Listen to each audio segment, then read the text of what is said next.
Stage पे खड़े होकर शोर मचाते हैं जी तबाह हो गया, मारा गया, मुल्क तबाह हो गया। इनको तो खैर इन्होंने जेलों में जाना है। और वो एक ऐसा प्राइम मिनिस्टर है जो आप जो मर्जी कर ले, वो ब्लैकमेल नहीं होने लगा। अस्सलाम वालेकुम नाज़रीन, आप देख रहे हैं प्रोग्राम काशिफ अब्बासी के साथ। इमरान खान साहब ने आज तकरीर की, उस पर भी आते हैं, प्रोग्राम में गुफ्तगू करेंगे। लेकिन पार्लियामेंट जिस तरह चल रही है, पिछले 2 सेशंस में इस पार्लियामेंट में क्या कुछ हुआ, क्या अब ऑपोजिशन ने यह फैसला कर लिया कि हुकूमत को और इस पार्लियामान को नहीं चलने देंगे। आज एक मेंबर कौमी असेंबली पाकिस्तान पीपल्स पार्टी के डिप्टी स्पीकर ने उनको ये जिस आप स्क्रीन पर देख रहे हैं बाहर निकाल दिया। जरा थोड़ा सा मुकालमा क्या वो सुन लें।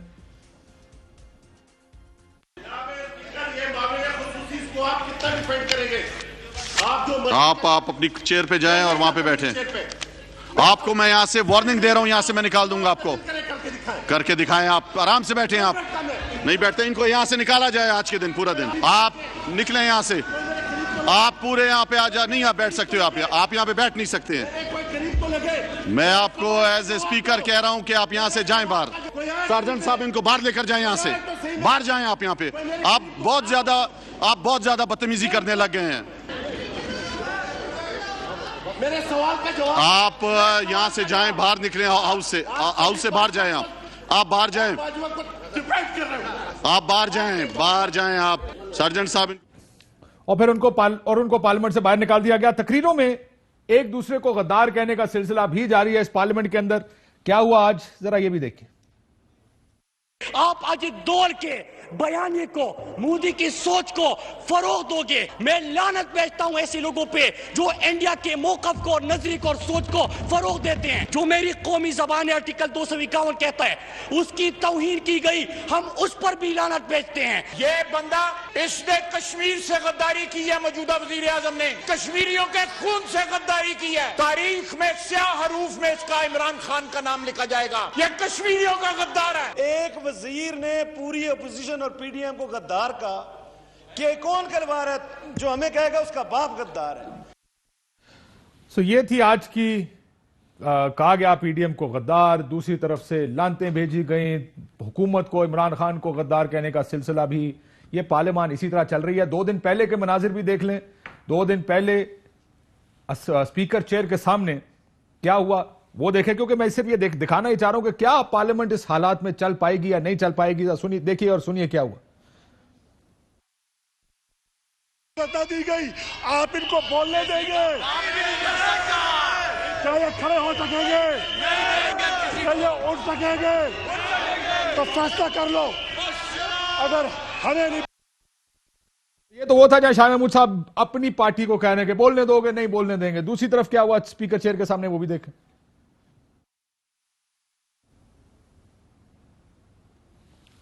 जी वो अभी इस वक्त नहीं है, लेकिन काफी तूफान बदतमीजी था उस चेयर के सामने।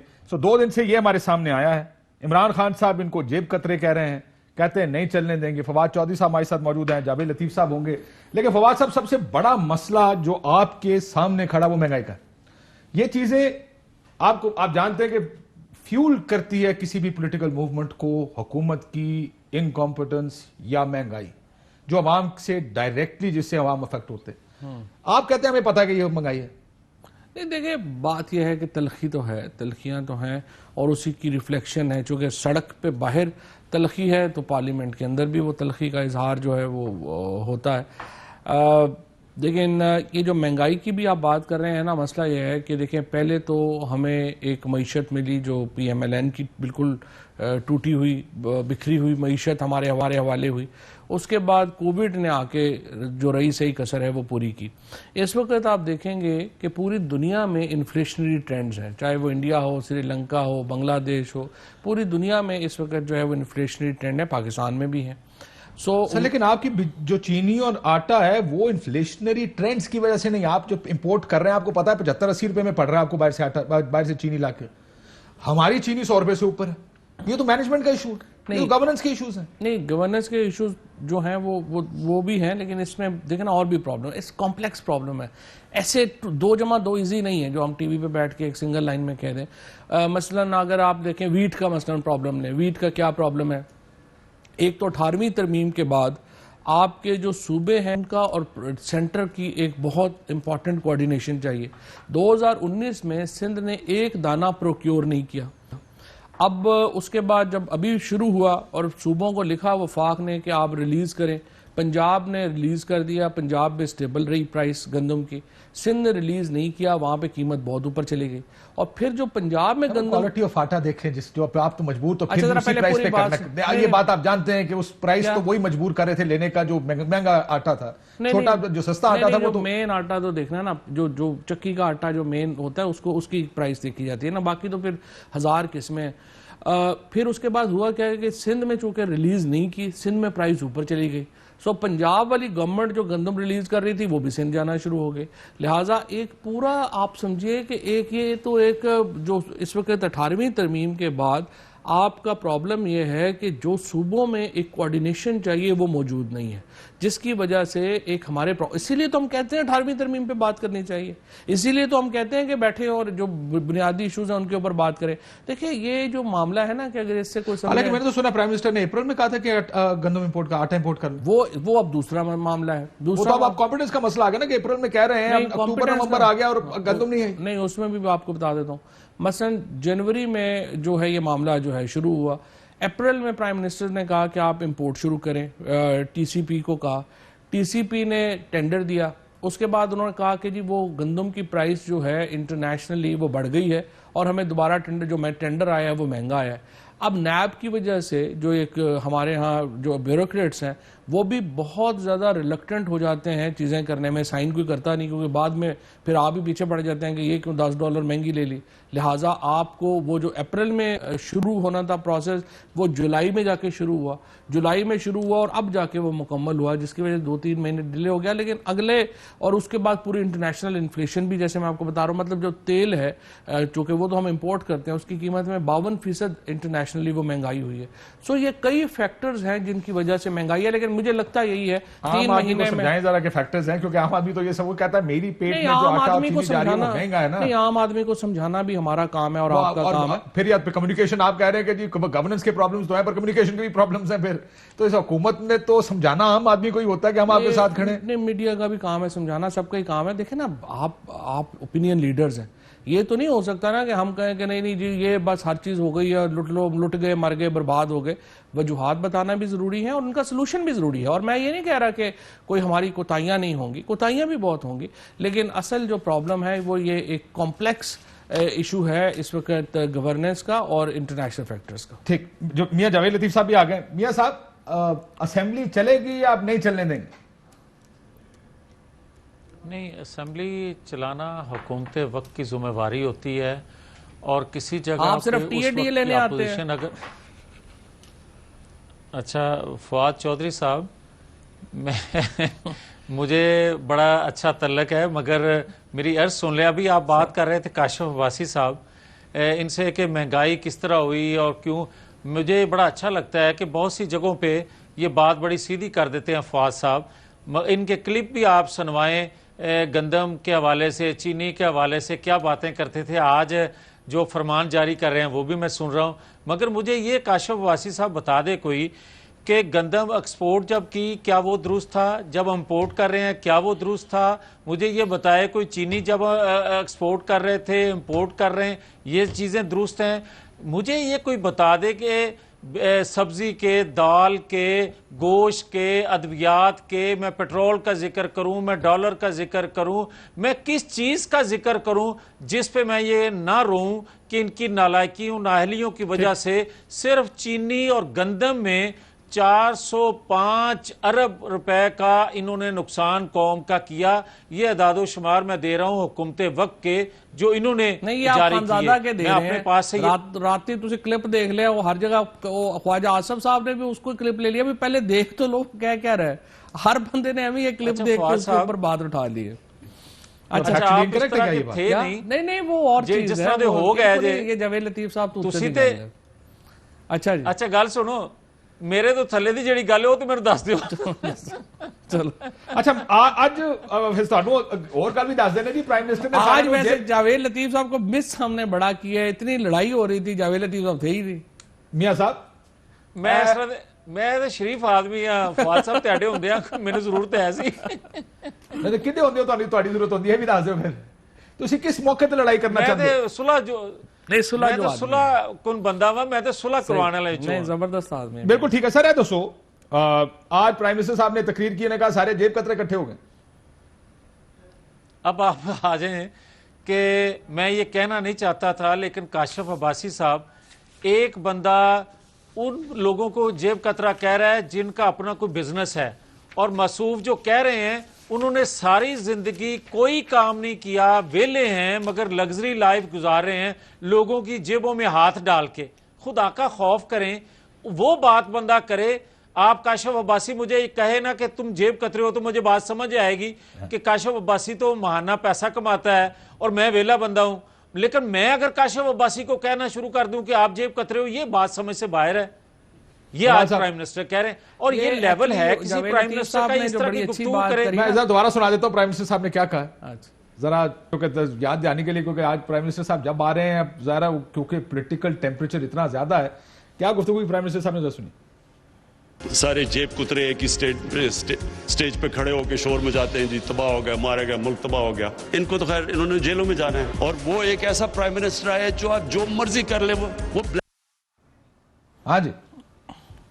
ये जो जावेद लतीफ साहब ने कहा ना कि ये तो सारे जो है वो बिजनेसमैन है, तो वो मुझे याद आ गया कि वो था ना जो गॉड फादर के जो सारे बिजनेसमैन हैं, तो उसमें वो आपको पता है बड़ी मशहूर फिल्म है, और वो सारे जो है वो ड्रग्स बेच रहे होते हैं, कोई चोरियां कर रहा होता है सारे, और वो सारे एक दूसरे को इतनी इज्जत करते हैं कि आप तो बहुत बड़े बिजनेसमैन हैं दुनिया के, वो ये एक दूसरे। तो जावेद लतीफ साहब भी इन सब की इतनी इज्जत करते हैं कि जिस तरह से इनके असल बिजनेसेस का पता ही नहीं है। बात यह है कि जावेद लतीफ साहब को वैसे तो खैर मेरे भाई हैं, और मुझे जाहिर है कि एहतराम भी मलूज़ दोनों पूरा भी कर लेते हो नाल नाल। नहीं मेरा बारी भी जानते हो, नहीं मेरा मैं बात दूसरा, मैं सिर्फ ये कहना चाहता हूं कि ये जो अपना है ना नवाज शरीफ साहब हो गए, ये देखिए 2011 का क्लिप चलाए पीएम का, ये तो भी आपने भी क्या चलाया ना कि ये सारे इकट्ठे हो जाएंगे जब एहतसाब होगा। 2011 में भी आपने चलाया हुआ भी है, नसीम जहरा बीवी के साथ उन्होंने प्रोग्राम किया, उन्होंने कहा जब एहतसाब होगा ना ये सारे इकट्ठे हो जाएंगे, और ये सारे इकट्ठे हो गए। बुनियादी तौर के ऊपर देखें मसला ये है इस वक्त पाकिस्तान का जो अच्छा लड़ाई क्या है, चले ये बता दें। मैं दोनों से पूछता हूं, इस वक्त बुनियादी लड़ाई वो कहते हैं कॉन्स्टिट्यूशनलिज्म की है, आइन की है, आइन की अमलदारी की है। पीएमएलएन का क्या ताल्लुक है, मुझे आप बताइए। पीएमएलएन को कॉन्स्टिट्यूशनलिज्म की पैदावार है, पीएमएलएन जो है वो तो मार्शल लॉ की पैदावार है। पीएमएलएन का कोई ताल्लुक नहीं है आइन से, कानून से, कोई पार्लियामेंट्री सुप्रीमेसी से। उनका ताल्लुक सिर्फ उन 8 केसेस से है जो उनके ऊपर बने हुए हैं। आप आज 8 केसेस में रिलीफ दे दें, फौज भी पवित्र है, जुडिशरी भी दिल के करीब आ जाएगी, इमरान खान भी जबरदस्त हो जाएंगे, पीटीआई भी जबरदस्त हो जाएगी। आप 8 केसेस में रिलीफ देने से इनकार कर दें, ये सारे बहुत बुरे हैं। इनका तो झगड़ा साहब कहते हैं केसेस का, मियां साहब वो कहते हैं केसेस का, इमरान खान साहब ने भी कहा, फवाद साहब भी कह रहे हैं कि रोला तो आइन की बालादस्ती का नहीं है। ये एक बयानिया है जो हुकूमत इस वक्त जो अपना काउंटर नैरेटिव लेकर आ रही है आपके बयानिए के खिलाफ, वो ये है कि इनका मसला महंगाई नहीं है, इलेक्शन नहीं, इन्होंने खुद कहा, इन्होंने कहा हमारी तो लड़ाई नहीं है इस हुकूमत से, हमारी लड़ाई तो उनको लाने वालों से।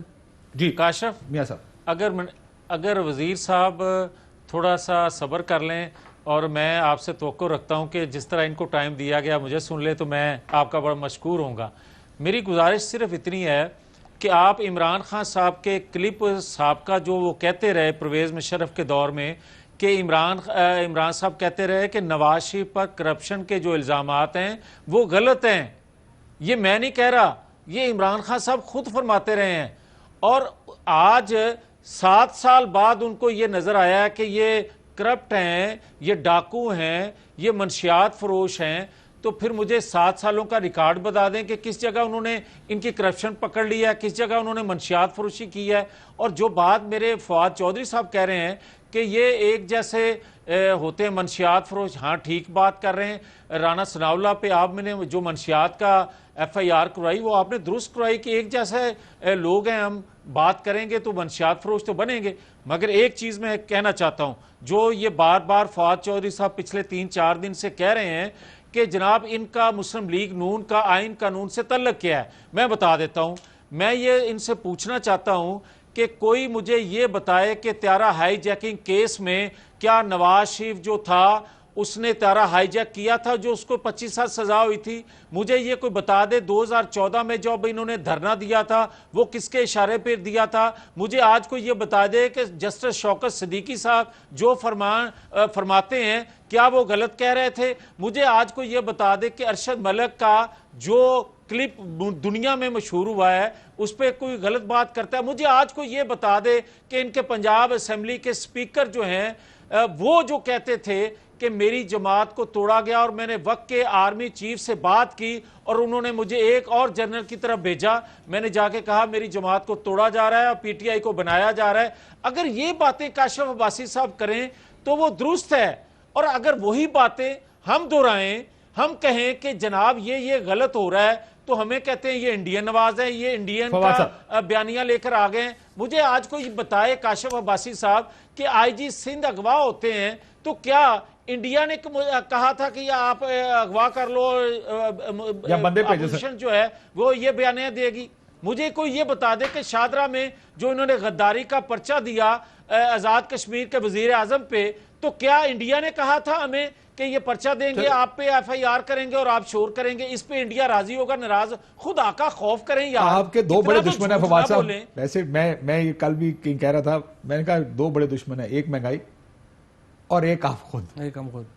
ये जो आईजी सिंध और गद्दारी मुकदमे और गुजरांवाला जलसे की एफआईआर है, ये किस तरह होती हैं, क्यों करते हैं ये? वो जब पॉलिटिकली आपका दिमाग काम करना छोड़ देता है ना, तो उस वक्त इस तरह के काम किए जाते हैं। और जब नॉन पॉलिटिकल लोग फैसले करने पर आ जाते हैं तो इस तरह के फैसले करते हैं। ये बताएं वो कॉन्स्टिट्यूशन तो सारी तफसील जो उन्होंने बताई है मियां जबीर लतीफ साहब ने, बातें तो गलत नहीं है, बातें ठीक है। मेरे से अगर पूछेंगे तो मैं कहूंगा देखें जिस वक्त वजीर आजम थे उस वक्त अगर पोजीशन ले लेते डॉन लीक्स पर, उस वक्त पोजीशन लेते जब ट्वीट रिजेक्ट हुई, आपको आप वो बतानी भूल गए, ये लेनी चाहिए थी। ये वजारत उस्मा में नहीं लेते, जिस वक्त बाहर हैं उस वक्त लेते हैं जब आपके हाथ में इख्तियार है, कुछ ठीक कर सकते हैं, वो टाइम होता ठीक करने का, उस टाइम आप वजीरों से इस्तीफे लेते हैं। Anyways, but he is absolutely right in what he is saying.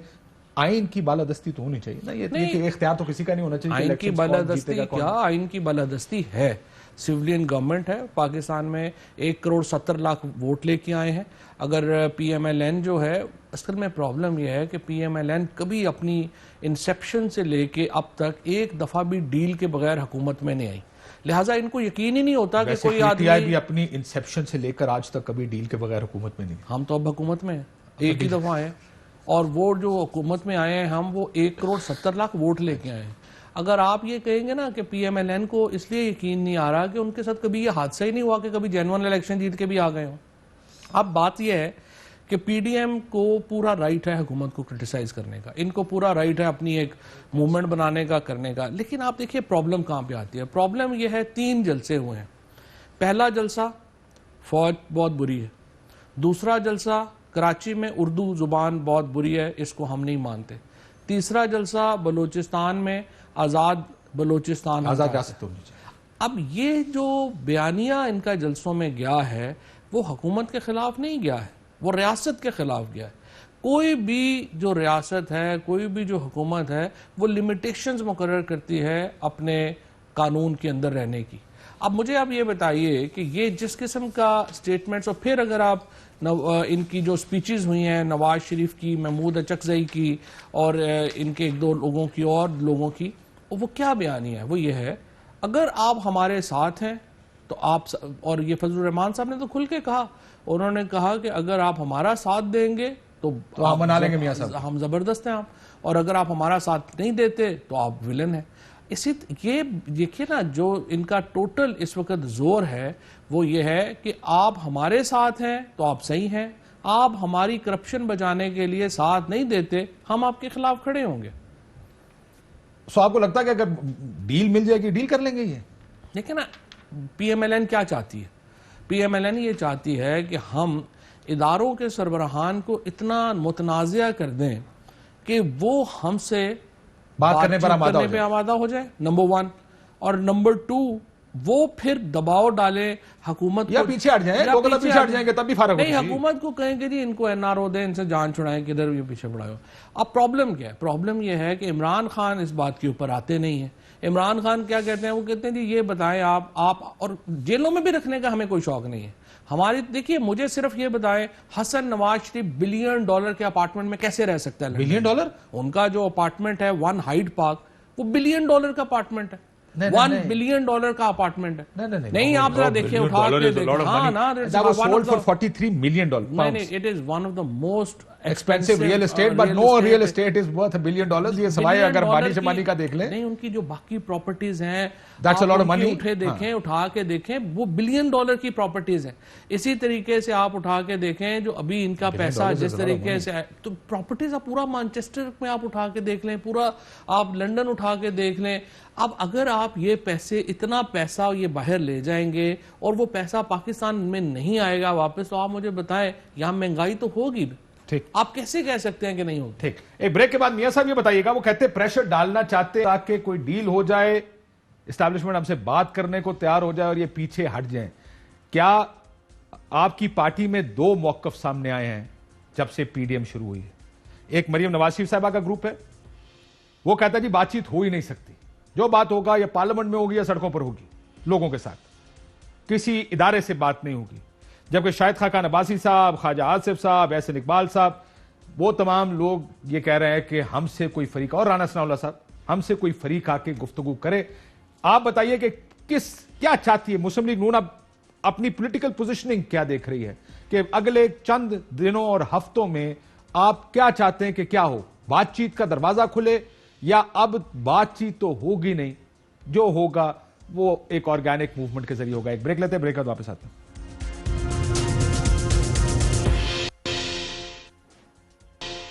Welcome back नाज़रीन। मियां साहब, फवाद साहब का ये कहना है कि आप प्रेशर डाल रहे हैं ताकि दरवाजा खुले, बातचीत शुरू हो, कोई डील हो जिसके तहत या केसेस खत्म हो या वापसी का रास्ता निकले, फेयर इलेक्शन मिल जाए, अगला इलेक्शन जीत जाए।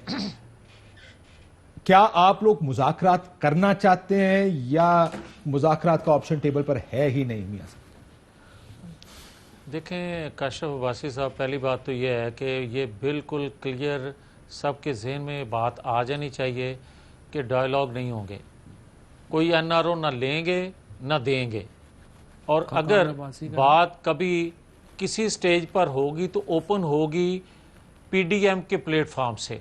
अच्छा, मैं आपको एक बात होगी, क्योंकि ये मैंने जैसे पहले कहा कि 2 कैंप्स लग रहे हैं मियां साहब आपकी पार्टी में। जरा सुन लीजिए कि जो सीनियर तरीन रहनुमा है आपकी पार्टी के, फेसेस हैं, पार्लिमानी लीडर्स, साबिक वज़ीर आज़म हैं, वो क्या कह रहे हैं मुज़ाकरात के बारे में, वो जरा सुन लीजिए, चलाइए। डायलॉग से मामला तय होता है। किससे डायलॉग? हुकूमत से डायलॉग तो बेसूद है। पॉलिटिकल पार्टी से राब्ता हो सकता है एस्टेब्लिशमेंट का। अब जो बात होगी वो अवाम के सामने करनी पड़ेगी, बात तशहीर करके करनी पड़ेगी कि हमने आज बात होगी, क्योंकि वो एतमाद की फजा खत्म हो गई है। हमने 2.5 साल जो है इस कोशिश में इनसे बड़ी गालियां खाई हैं। अब हम जो है वो तीसरे फरीक से ही ये मुतालबा है हमारा कि वो स्टेप इन करें, ये जो जाली और सिलेक्टेड जो निजाम कायम किया गया है इसको खत्म किया जाए। राणा साहब, तीसरा फ्रीक कौन है? एस्टेब्लिशमेंट तीसरा फरीक है। कहीं भी अगर कोई वायबल प्रपोजल आया, हमारी डिमांड जो है वो जो 2018 में जो कुछ हुआ है वो अनडू होना चाहिए। मेरा ख्याल है कि किसी न किसी स्टेज में अगले 3-4 महीने में कोई रास्ते जरूर निकलेंगे। आपने कहा दरवाजा अगर खुल गया 3-4 महीने में तो डायलॉग फिर शुरू हो जाएगा, खुलेगा। जी, और शायद यही बात एहसन इकबाल साहब ने भी एक प्रोग्राम में, टीवी प्रोग्राम में फरमाई थी। सो मियां साहब, सारे कह रहे हैं कि डायलॉग होना चाहिए, आप कह रहे हैं डायलॉग ही नहीं होगा। नहीं, अभी आपने जो बात मुझे सुनवाई है ना, उसमें आप ये बात शायद आपके जहन से निकल रही है कि बात 2 चीज़ों पे होगी, एक तो नए इंतखाबात और दूसरा आइन कानून की बालादस्ती। तीसरा यह है कि मुस्लिम लीग अपने प्लेटफॉर्म से बात किसी से नहीं करेगी, पीडीएम के प्लेटफॉर्म से बात होगी, तशहीर करके होगी, ओपन होगी। सर, अगर आइन और कानून की बालादस्ती करनी है मियां साहब, फिर तो उनके साथ बात हो ही नहीं सकती, फिर क्या गुफ्तगू करनी है? आइन के तहत तो उनके साथ पॉलिटिकल गुफ्तगू क्या करनी है आपने? मेरी आज तो सुन लेना, अब आ जाएं एक बात। अगर मैं ना आप इसका जवाब दे दें, क्योंकि आप अगर ये कह रहे हैं कि मेरी बात दुरुस्त है तो मुझे बता दें वो तरीकाकार क्या होगा जिसके तहत आप उनसे बात भी करेंगे लेकिन वो आइन और कानून के तहत भी होगी। यार मेरी अगर काशिफ मेरी अर्ज सुन लें तो मेरा ख्याल है आपके सवाल का जवाब जी, आपको बताइए। मिल जाएगा। मुझे ये बताएं कि आज के प्राइम मिनिस्टर फरमाते हैं कि ख्वाजा आसफ साहब हार रहे थे और उन्होंने जनरल कमर जावेद बाजवा साहब जो आज के आर्मी चीफ हैं वज़ीर आज़म उनसे ने ये राब्ता ख्वाजा आसफ किया फरमाते हैं। और फिर एक सेकंड काशिफ अब्बासी साहब, आज नताइज क्या हैं उस हलके के, वो इलेक्टेड हैं आपके सामने। अगर मोहतरम जो प्राइम मिनिस्टर हैं उनकी बात दुरुस्त थी कि वो हार रहे थे और जो वो मुंह बना के कह रहे थे कि वो रो रहे थे, अगर वो बात दुरुस्त है तो फिर हम क्या गलत कहते हैं, और अगर वो बात गलत है तो फिर उनको माजरत सर करनी चाहिए। अगर आपको लगता है कि वो मैंने बात ये दुरुस्त झूठ है तो बोला फिर तो खाए साहब को इस्तीफा दे देना चाहिए ना। सर पहली चीज तो फिर अपने घर से शुरू करेंगे। ये वो सीट है जिसपे यार, हमारा बंदा एक 2 सेकंड। नंबर तरीके से जीता है, ये तो हम इस्तीफा देने लगे। ये नहीं हो सकता कि जहां पे आपके लोग जीते हैं। काशिफ एक सेकंड, ये थोड़ी सी काशिफ, ज्यादती नहीं है काशिफ जी। मेरे भाई मैं आपकी खिदमत में अर्ज कर रहा हूं, आप जो कह रहे हैं दुरुस्त कह रहे हैं, लेकिन मेरी बात भी तो सुने ना।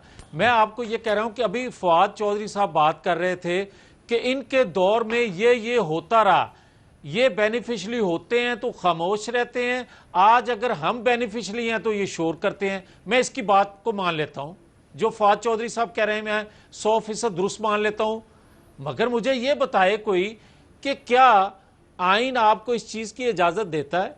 22 करोड़ अवाम ने अपने नुमाइंदों के जरिए 73 का जो आइन बनाया, और 73 का आइन जो है वो अवामी हकूक का तहफ़्फ़ुज़ करता है, जामन है। बिल्कुल 100% आपकी बात दुरुस्त है। हकूक का। सिर्फ इतना बता दें सर, अगर आपने आइन और कानून के तहत चलना है तो किससे मुज़ाकरात होंगे? यस, अब आ जाएं जो आप बात फरमा रहे हैं कि मुझे एक बात और कर लेने दे, फिर मैं इस पे बात करता हूं। अभी ये सर बात पहले फिर फरमा आप रहे कहते थे हैं मैं कि आपको यहाँ टोक देता हूं। आइन सर मैं कानून- आपसे सीधा सवाल पूछूंगा, सीधा जवाब दे दें कि अगर आइन और कानून के मुताबिक चलना है फिर मुज़ाकरात किससे? मैं अर्ज करने देना मुझे, मैं वही तो कहने लगा हूं। अभी फवाद चौधरी साहब कह रहे थे कि पाकिस्तान के अंदर आइन कानून है। अगर पाकिस्तान के अंदर आइन कानून होता तो साफी अली सैयद अगवा होता, या जो मैं जिक्र कर चुका हूं आईजी सिंध का वो अगवा होता। ये आइन कानून नहीं है पाकिस्तान के अंदर, अमलन खत्म हो चुका है। मगर अब आप जो सवाल कर रहे हैं कि बात किससे होगी, जब ये नौबत आएगी तो फिर पीडीएम बैठेगी, वो लीडरशिप फैसला करेगी। मैं इस पोजीशन में नहीं कि मैं कोई फैसला कर सकूं। तो ये जो लीडरशिप बोल रही है, डायलॉग का एस्टैब्लिशमेंट को दुआइयां दे रही है, ये अपने तौर पे कह रही है पार्टी? और ये ठीक है या मरियम ठीक है? क्योंकि ये- मरियम ये- बीबी ने तो ये मुख्तलिफ जो बात हो रही है, उन्होंने एक जावेद सेकंड, लतीफ साहब वाली एक बात सेकंड। की। अच्छा चले वो एक मैं सेकंड, सवाल मैं दोबारा कर देता हूं। मरियम नवाज शरीफ साहब कहती है मुज़ाकरात नहीं होंगे, ये सारे कहते हैं एस्टैब्लिशमेंट को कह रहे हैं कि आए मुज़ाकरात करें, होंगे। कौन ठीक कह रहा है? नहीं, कतन ये मकसद नहीं है उनका भी कहने का, मगर उनका भी कहना यही है, अल्फाज का इंतखाब वो अपना कर रहे हैं। तो मगर ये भी ये कह रहे हैं कि मुज़ाकरात मुख्तलिफ होने हो चाहिए सकता लेकिन है। होंगे नहीं, ये हम आइन कहते के तहत आइन के बगैर किसी से मुज़ाकरात नहीं करेंगे। क्या मतलब? ये सर देखिए, दो बात बड़ी सीधी सी अलग है, अलग बात चीजें हैं, सीधी बिल्कुल सी है एक कि मतलब नहीं है इनका।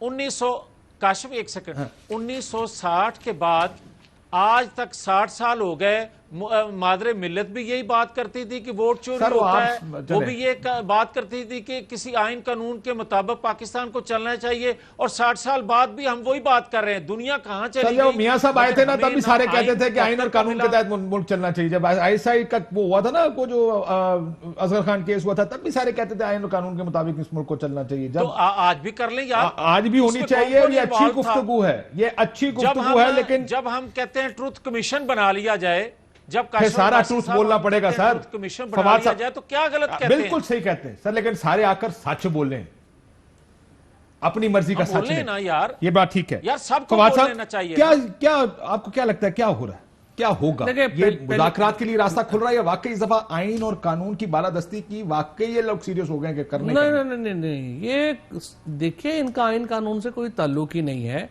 ये वाहिद पार्टी है इनकी नवाज शरीफ की, PMLN जो है, जिसका सुप्रीम कोर्ट से डिसाइडेड है कि इनको जो है वो इलेक्शन जितवाने के लिए क्या क्या किया गया माजी में। और ये तो असगर खान केस में ये तो सुप्रीम कोर्ट से डिसाइडेड है ना, कोई हमारा तो नहीं है उसमें मामला। सो ये जो सारे लोग इसमें PMLN में है इस वक्त, इनका तो जमहूरियत से, आइन से, आइनी बालादस्ती के कॉन्सेप्ट से कोई ताल्लुक ही नहीं है। ये तो सारे जो हैं बेसिकली तो ये सारे फ्रॉड कर रहे हैं पाकिस्तान के लोगों के। हाँ, लेकिन क्या आप 80, 85, 90, 92 की मिसाल को 2020 और 21 में लागू करेंगे? क्यों नहीं? क्योंकि मिसाल ही वो है। गलती आपसे अगर हो जाए नहीं, एक गलती नहीं ना, नहीं कर सकता। नहीं, मिसाल के तौर के ऊपर अभी आप नवाज शरीफ साहब को देखिए जो बात कर रहे हैं आर्मी चीफ की। आप 92 में देखिए जब उनका जनरल आसिफ नवाज साहब से झगड़ा था, इतना झगड़ा था कि उनकी बेगम और भाई ने कहा कि उनकी जो बॉडी है उसको एक्सह्यूम कराया जाए। नवाज शरीफ ने जहर दिया उनको। उसके बाद काकड़ साहब से देखिए, उसके बाद जहांगीर करामत साहब से देखिए, उसके बाद परवेज मुशर्रफ साहब से देखिए, फिर जहीरुल इस्लाम और राहील शरीफ साहब से देखिए, और आप बाजवा साहब और फैज साहब के नाम लेते हैं। सो ये गलती नहीं है, ये इनका एक मैन्युफैक्चरिंग डिफेक्ट है। ये इनकी ख्वाहिश क्या है, ये नवाज शरीफ का नैरेटिव क्या है? किसी लीडर का, किसी मुल्क के वजीर आजम का अगर असूली इशू पर फटा हो जाए उस वक्त के आर्मी चीफ, कोई असूली इशू नहीं है, कभी असूली इशू नहीं है। इन्होंने तो जाके जनरल आसिफ नवाज को BMW की गाड़ी जो दे दी थी, और उसका जो की रिंग था, अजहर सोहेल मरहूम ने लिखा है कि उसका जो डायमंड लगा हुआ था की रिंग में, वो गाड़ी से ज्यादा महंगा था। वो तो आर्मी चीफ उसके गुस्से आ गया और उसने कहा तुम्हारी जरूरत कैसे हुई इनको ये करने की। अच्छा, लेकिन मैं आपको तो इनका कोई असूल वगैरह का इशू नहीं। हिस्टोरिकली जहांगीर करामत से नेशनल सिक्योरिटी काउंसिल के इशू पे फटा हुआ, परवेज मुशर्रफ से कारगिल पर हुआ, राहील शरीफ से एक्सटेंशन पर हुआ, इनसे मौजूदा जो बाजवा साहब हैं और जस्टिस माफी चाहता हूं जनरल फैज हैं, नहीं, उनके साथ इलेक्शन की चोरी पर फटा हुआ। वो अगर आप उनसे पूछेंगे they will always have a justification for why this fight. No, किसी से इस तरह का कोई असूली का झगड़ा नहीं था। सबसे जो बुनियादी झगड़ा था और अभी भी जो झगड़ा हुआ है, वो झगड़ा क्या हुआ है कि आपने पैनामा कमीशन में जब आपने ब्रिगेडियर्स जो डाले थे, उन्होंने हमें प्रोटेक्ट क्यों नहीं किया? झगड़ा तो सिर्फ ये हुआ। और उसके बाद इन्होंने जिस तरीके से जो कैंपेन की या सारा जो कुछ किया, अभी भी मैं आपसे ये कह रहा हूं, ये जो अभी आपने जो सारी क्योंकि खिलाई मखलूक तो इलेक्शन से पहले शुरू हो गया था काम, दैट टाइम प्रोबेबली उस टाइम। हाँ नहीं, लेकिन अभी जो आपने सारे क्लिप्स चलाए हैं ना, ये क्लिप्स सारे क्या कह रहे हैं? आए हमारे साथ बैठे बात करें। और हमें और ख्वाजा आसिफ का अगर आप देखें तो उन्होंने तो खुल के ही कह दिया है कि अगर आप पोस्ट पोजीशन हमें दे दें तो हम ठीक ठाक हैं। सो आइन कानून वगैरह का कोई इनका प्रॉब्लम नहीं है। इनका प्रॉब्लम यह है कि हमसे बातचीत कैसे करें। वो बातचीत मैं तो ये कह रहा हूँ, देखिए बातचीत जो है, जो आपने जो बात कही है, आइए आप हमारे साथ बैठिए। अगर आपने इलेक्टोरल रिफॉर्म्स का मसला है, हमने बिल पेश किया है, आप हमारे साथ बैठे बताएं उसमें हमने इलेक्शन को शफाफ बनाना है। क्या मानते नहीं तो बैठ गए कि मैं तुहाडे खिलाफ से निकले सड़का ते तुहाडे नाल ही आगे बैठ जाएंगे। देखिए ना, अगर हमें नहीं मानते हैं, इट इज लाइक 2014 के धरने में ये कह रहे थे कि आए आप हमारे पास पार्लियामेंट में। मैं अगर आप कहें तो मैं वो भी सुना देता हूं आपको। असेंबली के फ्लोर पे एक ही तकरीर होती थी, आए पार्लियामेंट में हमारे से बात करें, तो तुमसे क्यों बात करूं? सही बात है, तो अब वो आपसे कैसे बात कर सकते हैं? बिल्कुल। देखिए, अगर हमारा उसमें और इसमें ये फर्क है ना, हम तो कह रहे हैं कि आपको हक हासिल है गवर्नमेंट को क्रिटिसाइज करने का, आप पॉलिसीज के ऊपर क्रिटिसाइज करेंगे, बात करेंगे। देखिए, गवर्नमेंट जो है उस वक्त भी उस गवर्नमेंट ने जो है वो 5 साल तो पूरे किए थे। इस गवर्नमेंट ने भी वो तो खैर आउटकम है, 5 साल पूरे। इनसे हमें जलसे जुलूसों से हुकूमतों को फर्क नहीं पड़ता। ये तो सच्ची बात यह है कि जिस किस्म की अभी तक इस हुकूमत में ਤੁਸੀਂ ਜਿਹੜੀ अगर भांडे मारने छाड़ दियो तो शायद इतनी मुश्किल ना हो। वो ताड़े पांडे ज्यादा ताड़े नहीं, और थोड़ा सा हमने वो अपना वो हुकूमत वाला कोई रखा भी नहीं हुआ रवैया इनसे, वरना तो ये इतने जोगे नहीं है ना। ठीक, मियां साहब किन्ने जो ब्रेक तो बाद दस देना, एक ब्रेक लेते नाज़रीन, ब्रेक बाद आपके साथ।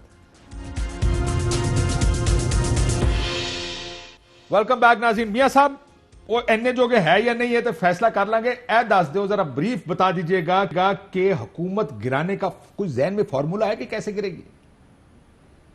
देखें अपना काशफ अब्बासी साहब, ये बात दुरुस्त है कि जलसों जुलूसों से कभी हुकूमतें नहीं गिरा करती, मगर जब 22 करोड़ आवाम कॉल दे दे, वो निकल आए कोई रोटी अपनी के लिए, बेरोजगारी के लिए, जो पाकिस्तान की तबाही हो रही है, तो फिर हुकूमतें ठहरा भी नहीं करती। अब आप ये देखें कि जो आप 3 जलसों में देख चुके हैं, ये पॉलिटिकल वर्कर खाली नहीं था, ये आम वैसे लोग मैं एक बात थे बताएं, जो धरने के दौरान इमरान खान के जलसे भी ऐसे ही थे। आपको याद होगा, उन्हें इधर भी किया, उसने मीनार पाकिस्तान, कराची, कासिम बाग, मुल्तान। आपने तो रिजाइन नहीं किया। अच्छे जलसों से क्या हुकूमतें गिर जाती? फिर वही बात कर रहे हैं आपके जलसों से हुकूमतें नहीं गिरती है, लेकिन जलसों से हुकूमत गिर जानी चाहिए। वो तो कॉन्ट्रडिक्शन ही है ना आपस में। नहीं 10 सेकंड में जवाब दे दे, मैं फवाद साहब से जवाब ले लूं उसका। एक तो फवाद जो बात कर रहे हैं ना कि एनए जोगे नहीं, इन्होंने DGFIA का तो आपके पास है, वो क्लिप भी है बशीर मेमन साहब का कि किस तरह के इमरान खान साहब सोच रखते हैं इंतकाम के हवाले से। मगर मैं ये जरूर कह दूं कि अगले दिनों में आपको ताजे सड़कों पे नजर आएंगे, सारे सड़कों पे आ जाएंगे। फवाद साहब, ये प्रेशर बढ़ा रहे हैं, पूरा Pakistan ideally what is opposition, जिंदगी से वो इतना प्रेशर बढ़ाने की कोशिश करेंगे कि कुछ बदले। नहीं, ये इतना प्रेशर बढ़ाने की कोशिश करेंगे कि कोई सोचने पे मजबूर हो जाए कि हम चला हमारी शुरू हो जाए, वो उसमें वो आ जाए। दूसरी तरफ देखें, ये तो फिर ठीक है, प्रेशर की बात है। ये Who takes that pressure, ये बात उस पे आ जाएगी।